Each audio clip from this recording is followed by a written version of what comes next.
নমস্কার, আরো একটি নতুন প্রতিবেদনে আপনাদের সকলকে স্বাগত জানাই। আমি দীপ চ্যাটার্জি। যখনই বঙ্গে ভোট আসে, প্রধানমন্ত্রী নরেন্দ্র মোদীর কখনো বাংলার প্রতি প্রেম জাগে, আবার কখনো তারা রবীন্দ্রনাথ ঠাকুর সাজতে ইচ্ছা করেন। কিন্তু আদতে প্রধানমন্ত্রী নরেন্দ্র মোদী এবং তার যে দল রয়েছে বিজেপি দল, সেই দল যে বাংলাকে কতটা ঘৃণা করে আবার তার প্রমাণ পাওয়া গেল। আমি দেখাবো আপনাদেরকে। কিন্তু তার আগে প্রধানমন্ত্রী বাংলায় এলে বাংলায় যে সমস্ত গাম্বাটগুলো থাকে, যাদের অন্ধ ভক্ত বানিয়ে প্রধানমন্ত্রী ভাবে পশ্চিমবঙ্গে ক্ষমতায় দখল করব, কিছু দু চারটে বাংলা কথা বলে দিলাম, দু চারটে বাংলা সংলাপ বলে দিলাম, রবীন্দ্রনাথ ঠাকুরের নানান কবিতা টেলিপ্রম্পটার দেখে ভাঙা ভাঙা বাংলায় বলে দিলাম, তাতে কিছু গাম্বাট খুশি হতে পারে। বাংলাবাসী যে খুশি হবে না এবং বাংলাবাসী যে এতটা বোকা নয়, সেটা বারবার প্রধানমন্ত্রী ভোটের সময় টের পেয়েছেন এবং আগামী দিনেও পাবেন। কিন্তু তার আগে একবার দেখিয়ে নি গতকাল প্রধানমন্ত্রী কিভাবে কিছু কিছু গাম্বাটদের আবার অন্ধভক্ত সাজানোর চেষ্টা করলেন। দেখুন। बीजेपी सरकार पूरे गर्व के साथ बांग्ला भाषा और बांग्ला संस्कृति को सशक्त करने में जुटी है। সারাদিনে ঘুম থেকে ওঠার পরে দিয়ে এই বিশ্বে সব থেকে মিথ্যে বলার জন্য নোবেল প্রাইজ দেওয়া হতো, তাহলে আমার মনে হয় এই ব্যক্তিটি সবার আগেই নোবেল প্রাইজ পেতেন। ইনি বলছেন ভোট প্রচারে এসে যে বিজেপি বাংলার জন্য এতটা চিন্তিত। শুনলেন আপনারা নিজে মুখে তার বক্তব্য। তিনি আবার 2021 সালে যখন এই বঙ্গে ভোট ছিল, তখন রবীন্দ্রনাথের বেশভূষাও নিয়েছিলেন। দেখুন ছবি, রবীন্দ্রনাথের বেশভূষা নিয়েছিলেন, রবীন্দ্রনাথের কবিতা সামনে টেলিপ্রম্পটার রেখে বাংলায় বলার চেষ্টা করেছিলেন। এত কিছু করার পরেও যখনই তিনি ভোট পেরিয়ে যায় এবং বঙ্গ থেকে বেরিয়ে যান, বাংলা যে আসলে তাদের কত বড় শত্রু সেটা আবার প্রমাণ করে দেন। আমি কেন বলছি এই কথা? গতকাল একটি খবর প্রকাশ পেয়েছে, সেই খবরে জানা যাচ্ছে যে উত্তরপ্রদেশের সরকার, যোগী আদিত্যনাথের সরকার, ক্লাস 12 এর যে পাঠ্য বই রয়েছে সেখান থেকে রবীন্দ্রনাথের রচনাকে বাদ দিয়ে দিয়েছে।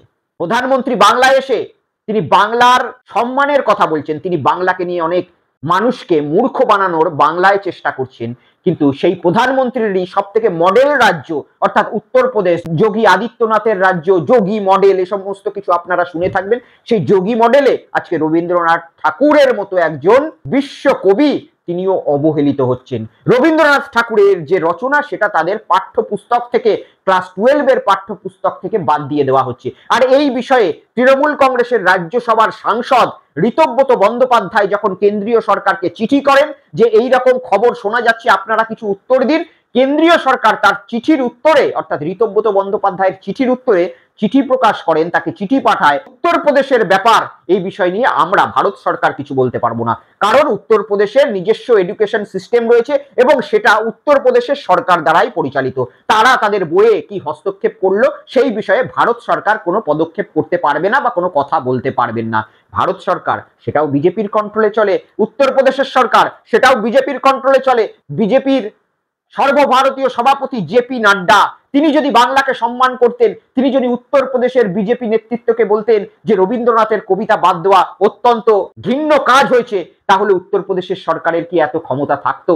যদি প্রধানমন্ত্রী নরেন্দ্র মোদীর এতটাই চিন্তা থাকতো, এই চিঠির উত্তরে প্রধানমন্ত্রী নরেন্দ্র মোদী তিনি কি উত্তরপ্রদেশের মুখ্যমন্ত্রী যোগী আদিত্যনাথকে নির্দেশ দিতে পারতেন না যে আপনারা যে ডিসিশনটা নিয়েছেন ক্লাস 12 এর বই থেকে রবীন্দ্রনাথের রচনাগুলোকে সরিয়ে দেওয়ার, সেটাকে চিন্তা ভাবনা করে দেখুন। কারণ বাংলাকে আমি অত্যন্ত ভালোবাসি, বাংলায় গিয়ে আমি বাংলা প্রেম দেখাই, অথচ বাংলার বাইরে যে সমস্ত বিজেপি শাসিত রাজ্যে রবীন্দ্রনাথ ঠাকুর, যিনি বাংলার প্রতীক, যিনি বাংলার পরিচয়, যিনি দেশের পরিচয়, কারণ কি জাতীয় সঙ্গীত তার নিজের লেখা, সেই রবীন্দ্রনাথ ঠাকুর দিনের পর দিন বিজেপি শাসিত রাজ্যে অপমান করে চলেছে, আর প্রধানমন্ত্রী এখানে এসে বাংলার নকল প্রেম দেখাচ্ছেন। শুধু এটাই নয়, এই 2025 সালই নয়, 2021 সালে চলে যান, আজ থেকে ঠিক 4 বছর আগে 2021 সালেও যোগী আদিত্যনাথের সরকার ক্লাস 12 এর যে ইংরাজি বই ছিল সেখান থেকে রবীন্দ্রনাথের লেখা কবিতাকে পর্যন্ত সরিয়ে দিয়েছিল। এবং এই কবিতাকে সরিয়ে, রবীন্দ্রনাথের লেখা সেই সমস্ত কবিতাগুলোকে সরিয়ে সেই পাঠ্যপুস্তকে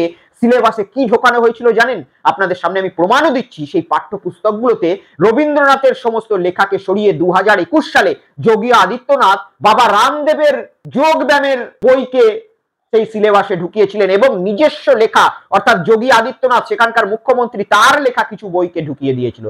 পাঠ্যপুস্তক থেকে চাপ কমাতে ক্লাস 12 এর যে বই ছিল সেখান থেকে 2021 সালে চাপ কমাতে রবীন্দ্রনাথ বাদ, কিন্তু রবীন্দ্রনাথের জায়গায় কে ঢুকছে? বাবা রামদেবের পুস্তক এবং যোগী আদিত্যনাথের পুস্তক। এইভাবেই তারা বাঙালিদের সম্মান করেন, এইভাবেই তারা বাঙালিদের দেখেন তাদের কাছে রবীন্দ্রনাথের থেকেও বাবা রামদেবের মূল্য বেশি হয়ে যায়। সেই সময় বহু মানুষ প্রতিবাদ করার পরেও সেই সিলেবাস চেঞ্জ হয়নি, বরঞ্চ 2025 সালে আবার খবর আসছে রবীন্দ্রনাথের লেখার রচনাগুলো ক্লাস 12 এর বই থেকে বেছে বেছে বাদ দিয়ে দেওয়া হচ্ছে। কে বলতে পারে আগামী দিনে হয়তো এই রবীন্দ্রনাথের রচনা বাদ দিয়ে আগামী দিনে হয়তো দেখবো রাম রহিমের রচনা ঢোকানো হচ্ছে, আগামী দিনে দেখবো হয়তো আশারাম বাপুর সিলেবাস পড়ানো হচ্ছে, আগামী দিনে হয়তো দেখবো ওই বিলকিস বানুর যারা কুকর্মকারী ছিল, যাদের মাল্যদান করে বিজেপি গুজরাটের জেল থেকে বার করেছিল, তাদের সিলেবাসে পড়ানো হচ্ছে। হতেও পারে, অবাক হওয়ার কিছু নেই। কিন্তু এই নকল বাংলা প্রেম, এই নকল বাংলা প্রেম কেন প্রধানমন্ত্রী শুধুমাত্র বাংলায় ভোট এলেই দেখান? যদি এতই বাংলা প্রেম থাকতো তাহলে এতক্ষণে যোগী আদিত্যনাথকে প্রধানমন্ত্রী নোটিশ করে দিতেন যে রবীন্দ্রনাথের অপমান মানে দেশের জাতীয় সঙ্গীতের অপমান, আর বাংলার অপমান মানে সমগ্র দেশের অপমান, সেটা মেনে নিতে পারবো না। অবশ্যই যোগী আদিত্যনাথকে এডুকেশন ডিপার্টমেন্টকে নির্দেশ দিতে হবে যে রবীন্দ্রনাথের রচনাকে সসম্মানের সঙ্গে আবার সিলেবাসে ফেরানো হোক। কিন্তু সেটা তিনি করবেন না, তিনি সেটা পারবেন না। তিনি গতকাল বাংলায় আসার পরেই এই বাংলায় যারা গুজরাটের তাবেদার রয়েছে তাদের তাবেদারি গ্রহণ করে বাংলাকে কিছু জুমলা দিয়ে আবার ফিরে চলে গেছেন নিজের জায়গায়, এবং সেখানে গিয়ে আবার দেখবেন যে আগামী দিনে বাংলার প্রতি যে বঞ্চনা, বাংলার প্রতি যে অত্যাচার, সেটা বেড়েই চলে যাবে। যারা রবীন্দ্রনাথ ঠাকুরকে সম্মান করে না, যারা রবীন্দ্রনাথ ঠাকুরের লেখাকে সম্মান করে না, তারা এই বাংলাকে কি সম্মান করবে? আজকে দিনের পর দিন 4 মাসে 3 বার প্রধানমন্ত্রী পশ্চিমবঙ্গে সভা করে গেলেন। 1,93,000 কোটি টাকা বাংলার বকেয়া রয়েছে, একটা টাকাও তিনি দিয়েছেন? যদি বাংলা প্রেম এতটাই থাকতো, সমস্ত মানুষের অ্যাকাউন্টে সেই বাংলার 100 দিনের টাকা তিনি এতক্ষণে দিয়ে দিতেন। তিনি বলছেন না যে তৃণমূল কংগ্রেসের নেতারা চুরি করে, তৃণমূল কংগ্রেসের সরকারকে টাকা দিচ্ছি, অথচ সরকার সেই টাকা মানুষের কাছে পৌঁছাতে দিচ্ছে না। এই দুর্নীতি, তৃণমূলের যে জব কার্ডের দুর্নীতি, সেই জব কার্ডের থেকে 100 গুণ বেশি দুর্নীতি উত্তরপ্রদেশে হয়েছে, মধ্যপ্রদেশে হয়েছে।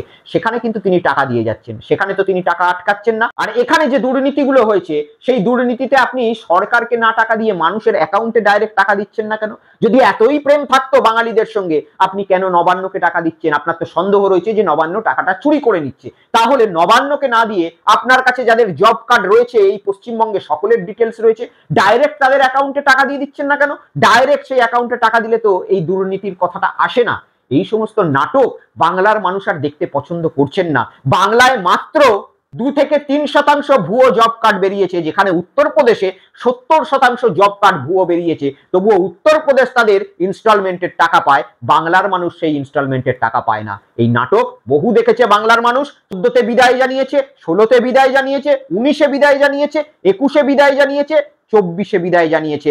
26-এর জন্য প্রস্তুত হন, কারণ বাংলার মানুষ রবীন্দ্রনাথের মাটিকে চেনে, বাংলার মানুষ গুজরাটের মাটিকে চেনে না। আর যে বাঙালিরা গুজরাটের মাটিকে এখানে চেনানোর ব্যবস্থা করার চেষ্টা করছেন, তাদের সঙ্গেও আগামী দিনে জনতা কড়ায় গন্ডায় বুঝে নেবে। সকলে ভালো থাকবেন, সুস্থ থাকবেন। রবীন্দ্রনাথ ঠাকুরের জয় হোক। জয় হিন্দ, জয় বাংলা, বন্দে মাতরম।